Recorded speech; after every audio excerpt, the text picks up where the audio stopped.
Welcome to Tangling Yarn. Today I want to show you how to make a hat with the triangle star stitch, also called the puffed star stitch or the jasmine stitch. You will need 2 to 3 skeins of yarn. Start with a slip knot.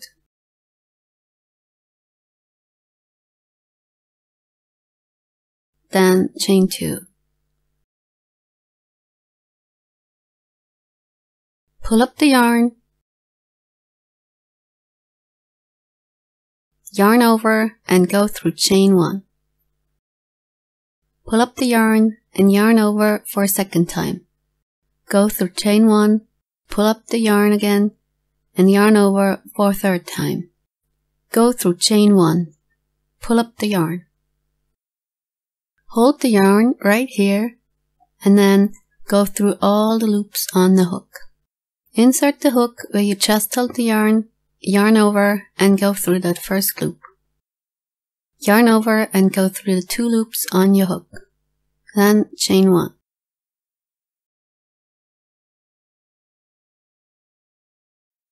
Pull up the yarn and again yarn over. Go through the space or ring you made by finishing off the first puff. Yarn over for a second time. Pull up the yarn again and yarn over for the third time. Pull up the yarn. Hold the yarn right here and then go through all the loops on the hook. Insert the hook where you just held the yarn. Yarn over and go through that first loop. Yarn over and go through the 2 loops on your hook. Then chain 1.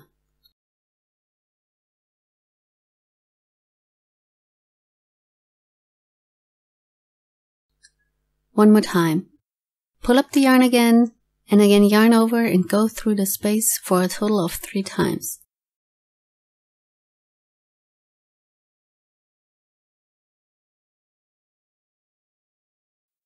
Hold the yarn and go through all the loops on your hook. Insert the hook where you just held the yarn. Yarn over and go through that first loop. Yarn over and go through the 2 loops on your hook. Then chain 1.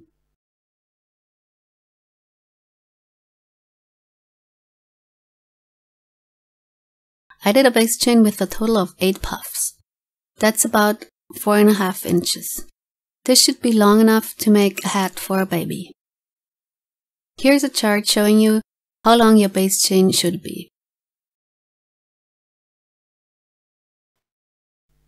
I will change the color now, so it will be easier to see what I am doing. Now let's start with the first row. Start to make a puff just the way you did before. Pull up the yarn, yarn over and go through this space for 3 times. Leave the loops on your hook. Start a second puff in the next, or let's say, previous space.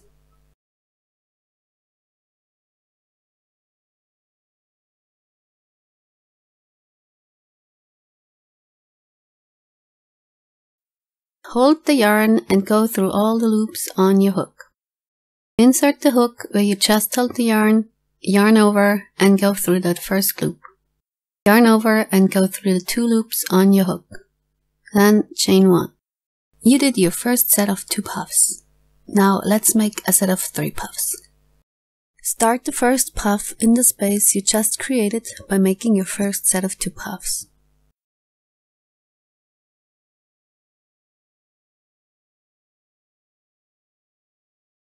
Leave the loops on your hook and move to the next space.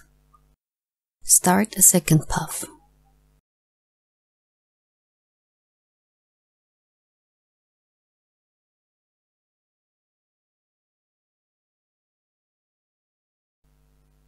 Again, move to the next space and start a third puff.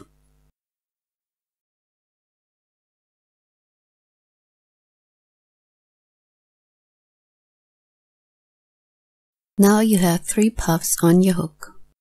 Hold the yarn and go through all the loops on the hook. Connect the puffs as usual. Don't pull it too tight, otherwise it won't stretch. Now do sets of 3 puffs all the way to the end of the row. Remember to hold the yarn before pulling it through after the third puff. I am at the end of the first row. Again, I do a set of 3 puffs.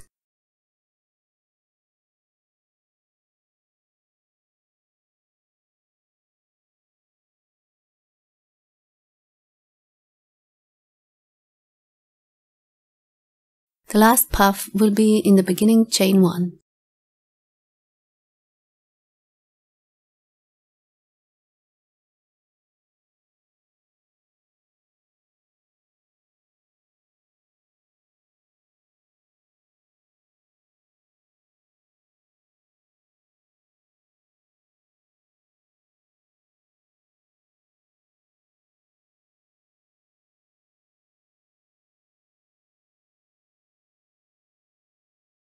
You finished your first row, so turn your work.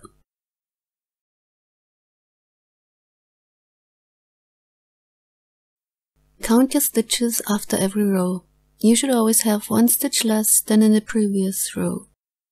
Don't count the 2 puffs on the side. Every row is going to start out the same. Always start with a set of 2 puffs, then do 3 puffs all the way to the end of the row. Then turn your work and start a new row with 2 puffs again.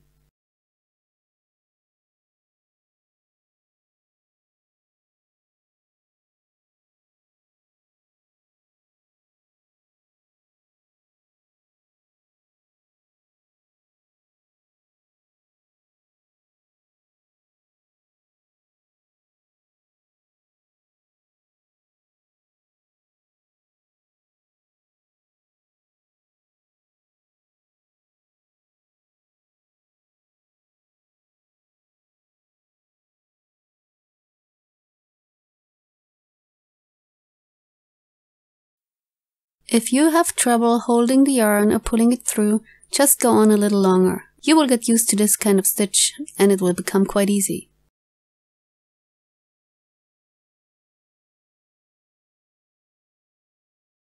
I am at the end of the second row.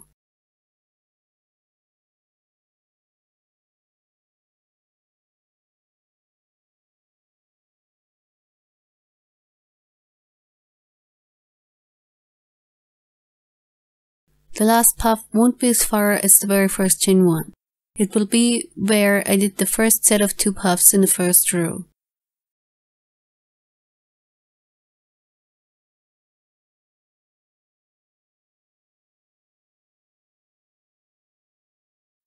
Do half as many rows as you have puffs on your base chain. So if you have 10 puffs, do 5 rows. If you have 9 puffs, you can either do 4 or 5 rows. If you do 5, the hat will turn out a little bigger than if you do 4 rows.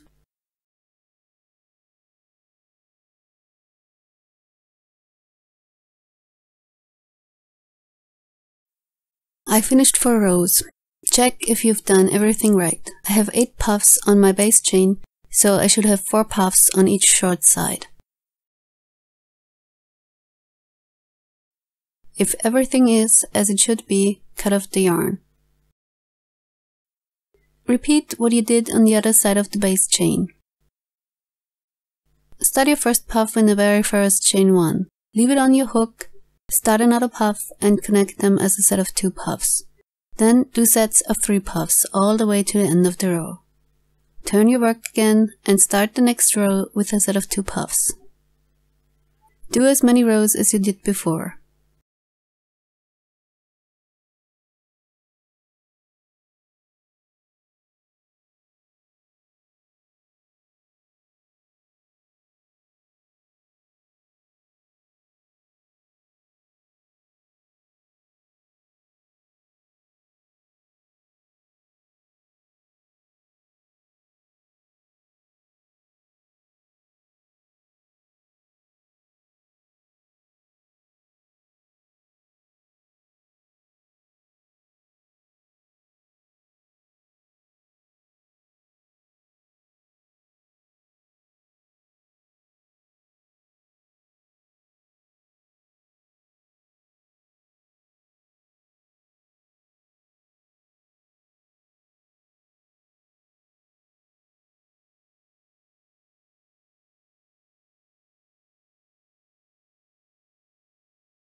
I finished the hexagon, and again I count the stitches to make sure I didn't make a mistake. Make sure you use some kind of stitch marker so you can easily see where you got started with your first row around the hexagon. Put your stitch marker where you make your very first puff. Again, start out this row with a set of 2 puffs. Then work around the hexagon doing sets of 3 puffs. At the end of the first row around the hexagon, do a set of 4 puffs.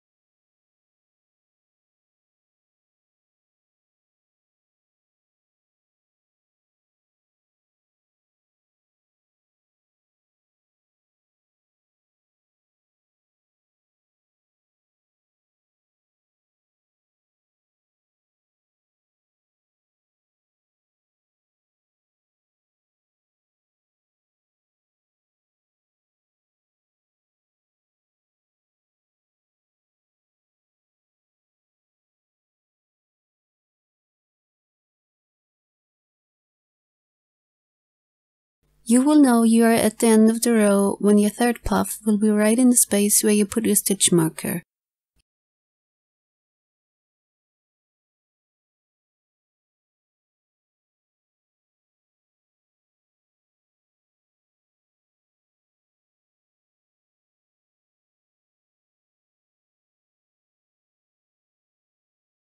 Your fourth and last puff will be done in the space you created by connecting the set of 2 puffs at the beginning of the row.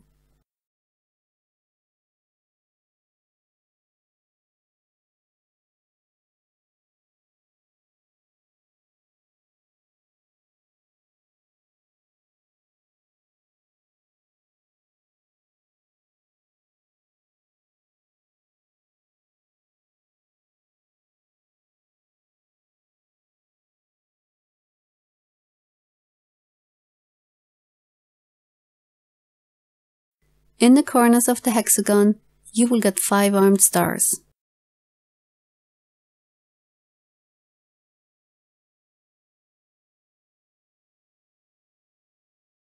All the other ones should be 6 armed stars. Continue starting each row with a set of 2 puffs. Then work around with sets of 3 puffs, and end each row doing a set of 4 puffs. Repeat this until you have the length you want for your hat. If you get bored doing one-colored rounds, stay tuned and watch part 2 of this video. I will show you how to make a pattern looking like falling leaves. There are many ways to do a hat like this using the star stitch. I think this might be the easiest one. Hope you like it. Bye!